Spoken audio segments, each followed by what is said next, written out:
Ito ang Dam Tres Cruces, isang napakalaking marvel of engineering na matatagpuan sa gitna ng Tansa, Cavite. Sa loob ng mahigit isang siglo, ang tahimik na higanting dam ay tumayo bilang isang testamento sa katalinuhan ng tao at kapangyarihan ng kalikasan.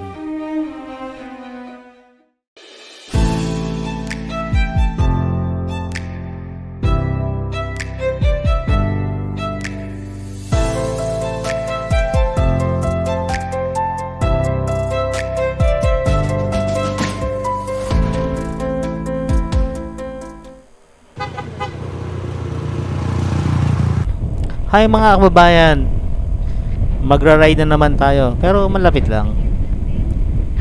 Dito lang sa lugar namin, Tansa, Cavite. Ngayong pong video na ibabahagi ko sa inyo ay ang magandang lugar ng Tres Cruces River Irrigation System ng Tansa, Cavite, o sinasabing Tansa Dam. Nagawin kami dito dahil nakita ko sa Google Map at malapit kami sa lugar na ito, kaya sinamantala ko na ang pagkakataon para kami ay makapunta dito. Hindi ko akalain na may lugar pala ganito sa matatagpuan dito sa Tansa, Cavite. At samahan nyo kami, puntahan natin to. Maganda po ang lugar na ito, pero maraming water lily. Makikita din natin sa matubig na mga isda, mga huni ng ibon na agad mapapakinggan.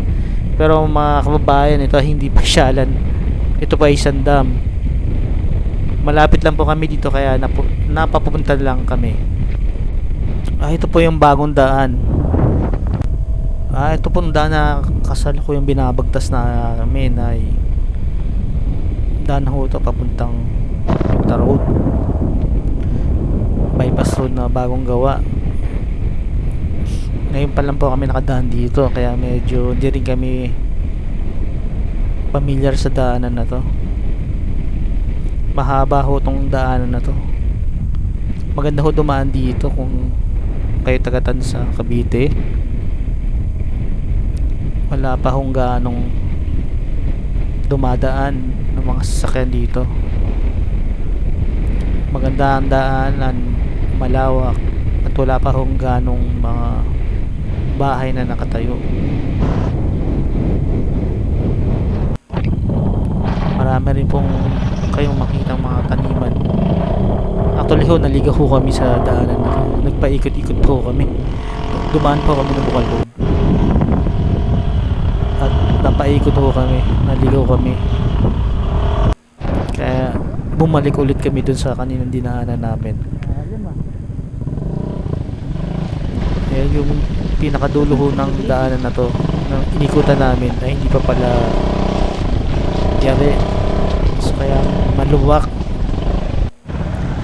Pansin nyo ho, maputik, maraming tubig dahil nga ho ay katatapos lang ng ulan.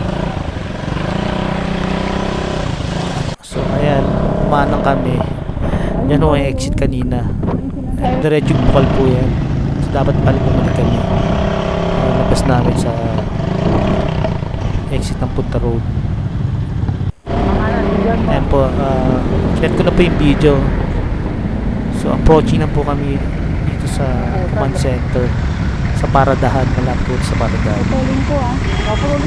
Kakanan po tayo dyan.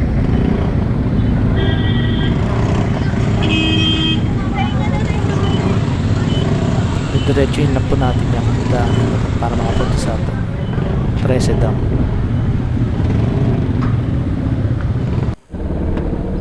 So ito na po yung approaching na po tayo sa Tres Cruces.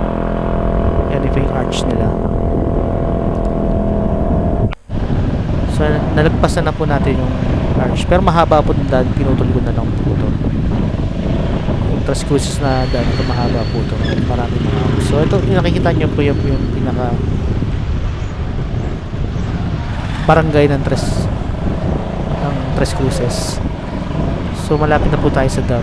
Hindi ko akalain na ang dam pala ay nandito sa bandang kaliwang eskinita. So kakaliwa lang po tayo dyan, may eskinita pala makikita dyan. Ayan po ang eskinita. Yan po ang Tres Cruces. Ulit lang ko siya daan.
Grabe yung lakas ng tubig.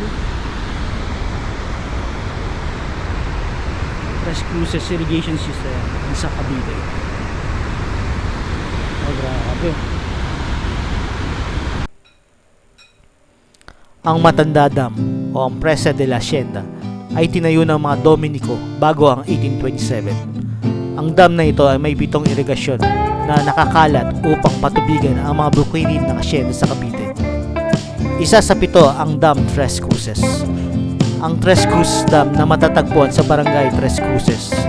Ang dam na ito ay partikular na kawili-wili dahil bukod sa adobe, ito ay gawa sa pinong diwa at maayos na pagkakaayos ng mga brick. Ang Piedra China. Ito ang tanging dam na gumagamit ng mga bloke ng Piedra China sa labak nito. Ang napakalaking istruktura ng bato ay tinayo muli noong 1886 at inayos noong 1915 ng Bureau of Public Works. Sa kasalukuyan, mayroon itong sluice gate sa labak nito na dinagdag sa paglipas ng panahon. Malinaw ang layunin nito, gamitin na ang makapangyarihang pwersa ng kalikasan para sa kapakinabangan ng mga tao. Ito ay dinisenyo upang patubigan ang malalawak na lupain na tinitiyak ang isang tuloy-tuloy na supply ng pagkain para sa lumalaking populasyon.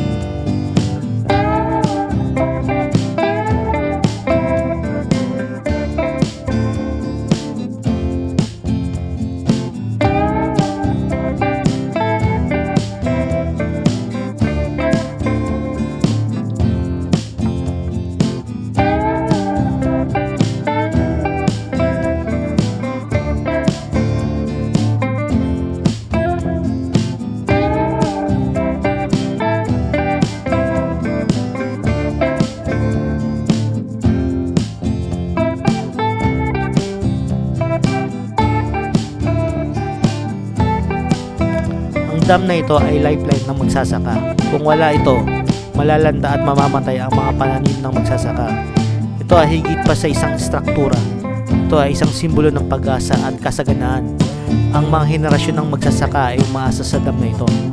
Nakayanan nito ang pagsubok ng panahon at hindi mabilang na mga hamon. Ito ay isang pamana ng ating pinahalagaan.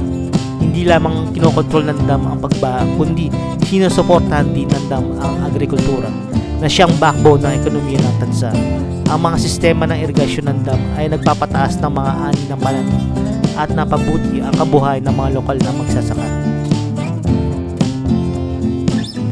Hinarap ng dam ang maraming pagsubok. Ang mga bagyo, baha at mga walang humpay na paglipas ng panahon ay nasubok ang lakas nito.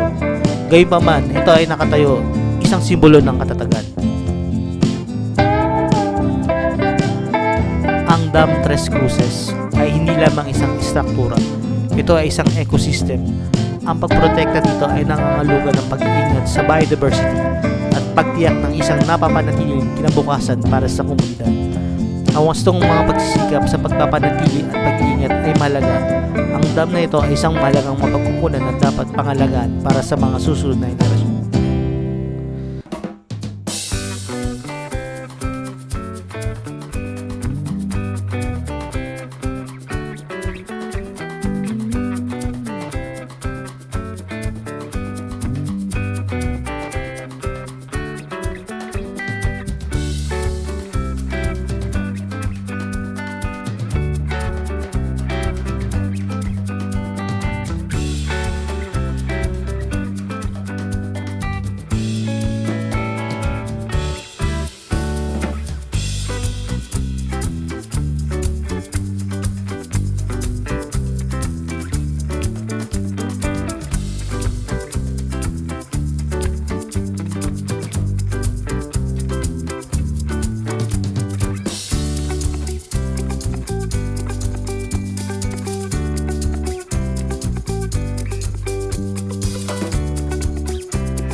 Ang Dam Tres Cruces ay higit pa sa isang konkreto at bakal na behemoth. Isa itong buhay na testamento sa katalinuhan ng tao, isang mahalagang linya ng buhay para sa mga komunidad, at isang tagapag-alaga ng kapaligiran habang naglalakbay tayo sa hinaharap. Pahalagahan at protektahan natin ang iconic na landmark na ito.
Ito pala yung kakaayos na dam, sira kasi ito ng nakarang ulan.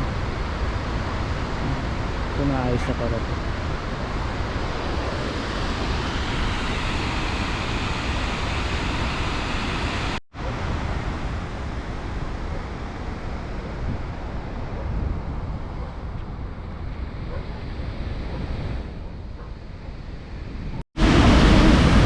Isang tubig. Uwi na kasi kaya nakasag agos. So pansin yung daming mga sulat-sulat sa gilid, mga bandal, reason. Ito pa isa, meron pa ako sa nakitang artwork. Yeah. Okay, so guys, at napasadahan na natin tong Tres Cruces Irrigation Dam. So dito ko na po tatapusin ang aking video. Sana po nagustuhan nyo po itong episode na to. Please like and subscribe. And God bless po sa inyo lahat.